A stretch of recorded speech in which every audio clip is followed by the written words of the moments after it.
तो कैसे देब रूम भाड़ा।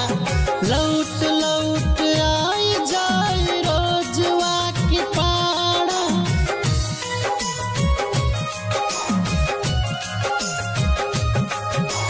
काम ना मिले तो कैसे देब रूम भाड़ा। लौट लौट आई जाए रोजवा की पाड़ा। सोच सोच आवेला रवाई ए चुन्नू के माई। कहा तू घरे चल आई ए चुन्नू के माई। उतना बाटे कमाई ए चुन्नू के माई।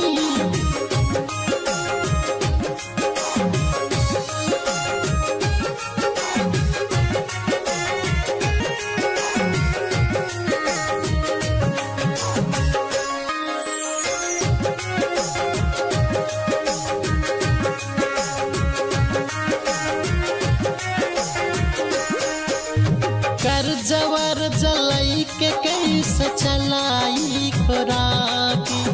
होला बड़ा दुख बोल बोले लभावी।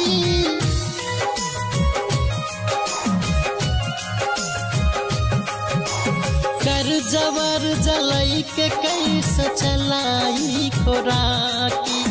होला बड़ा दुख बोल बोले लभावी। आधी बीड़ी होता पियाई ए चुन्नू के माई। कहा तू ता घर चल आई ए चुन्नू के माई। उतना बाटे कमाई ए चुन्नू के माई।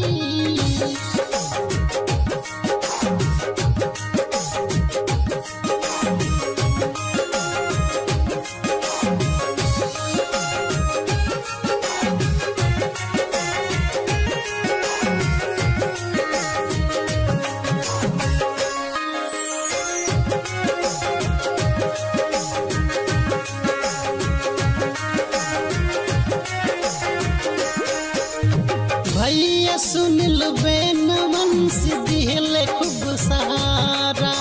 ओ नहू के काम 20 दिन से बंद सारा।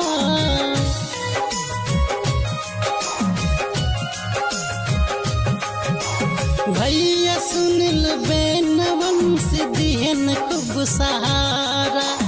ओ नहू के काम 20 दिन से बंद सारा। चेहरा गयल बाजुराई ए